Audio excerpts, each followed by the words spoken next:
তিন নম্বর নীতি হচ্ছে, মনে রাখবেন তাওহীদ জানার জন্য আপনাকে কোনো বাইরের কিছু দ্বারস্থ হতে হবে না, কোরআন এবং সুন্নাহর ভিতরে আপনাকে থাকতে হবে।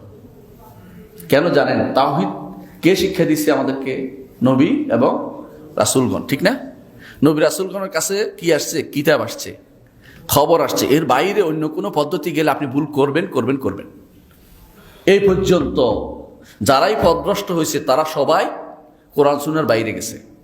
মুতাজিলারা বলেছে যে 10 কারণে কোরআন এবং হাদিস থেকে দলিল দেওয়া যাবে তাওহীদের উপরে। 10 কারণ।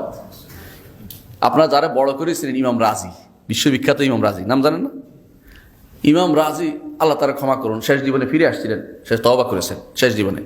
প্রত্যেকটি এরা তওবা করেছে, কিন্তু মানুষ তওবার আগে পরেরটা আর নেয় না, আগেরটা নিয়ে পথভ্রষ্টতা লিপ্ত হয়েছে।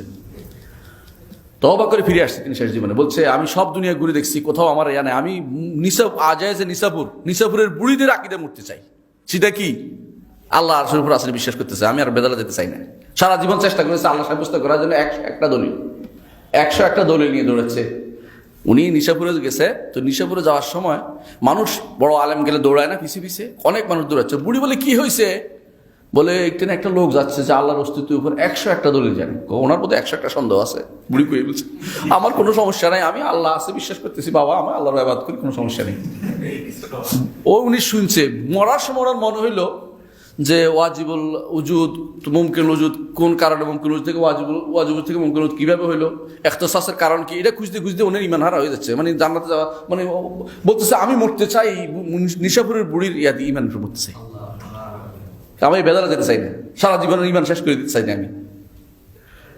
তো কেন এটা হয়েছে? কারণ তিনি তাওহীদ খুঁজছে কোথায়? কোরআন এবং সুন্নাহর বাইরে গিয়ে। কোরআন সুন্নাহর বাইরে গিয়ে যাওয়ার কারণে আপনি দেখবেন আপনাদের কাছে আকায়েদে নাসাফিয়া আছে কারো কাছে? আকায়েদে নাসাফিয়া পড়ছেন কেউ? পড়ছেন না? মাশাআল্লাহ। আকায়েদে নাসাফিয়া আপনি দেখবেন 2টা ভাগ করেছে। প্রথম অংশ একটা ইলাহিয়াত, আর শেষ অংশ হচ্ছে সামরিয়াত। 2 ভাগ করেছে। ইলাহিয়াতের মধ্যে আপনি পড়ে যাবেন, কোথাও কোরআন আয়াত হয় না, কোথাও হাদিস পাবেন না কিয়ামত পর্যন্ত। ওখানে শুধু বলেছে হোকামারা বলেছে। ওই হাকিম কেরা জানেন? গ্রিক দার্শনিকরা। ওই হাকিম হচ্ছে গ্রিক দার্শনিক ছাত্র যারা আছে, কারা?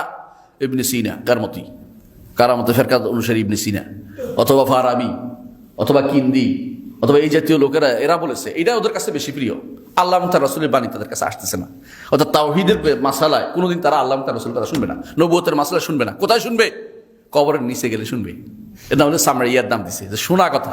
উপরেগুলি শোনা নয়, এগুলো কি আকল দিয়ে ধরবে, আকলিয়াত নাম দিছে, এলাহিয়াত, আকলিয়াত। আকল দিয়ে তারা ধরবে এগুলো। যারাই আকল দিয়ে শুধু আকল দিয়ে তারা মনে করে ধরবে, তারা বিভ্রান্ত। এই পথে বিভ্রান্ত হবেই হবে, কোনো সন্দেহ নেই। এই মানহাজ বিভ্রান্ত মানহাজ। তো আমাদের কোন মানহাজ নিতে হবে? যে অবশ্যই আল্লাহ তাআলা যেটা বর্ণনা করেছে, রাসূল যেটা বর্ণনা করেছে, এটার মাধ্যমে হেদায়েত পাইছে কে? আবু বকর, ওমর, ওসমান, আলী, সাহাবা ইকরাম সবাই হেদায়েত পাইছে। তারা কি কেউ গ্রিক দর্শন জানতো? গ্রিক দর্শন শুনছিল কোনোদিন? আকলিয়াতের কোনো কিছু তারা জানতো? জীবনও শুনেও নাই তারা। কিন্তু হেদায়েত তার জান্নাতের সুসংবাদ তারা প্রাপ্ত হয়েছে। তাবেঈনরা তারাও কেউ এটা জানতো না, কিন্তু তারা কিন্তু জান্নাতের সুসংবাদ প্রাপ্ত ছিলেন।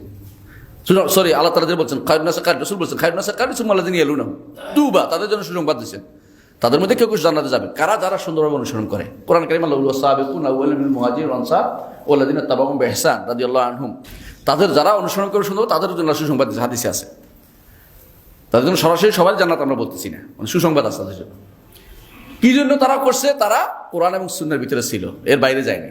তাহলে তাওহীদ অবশ্যই কোরআন এবং সুন্নাহ, তাওহীদের দলিল অবশ্যই আছে।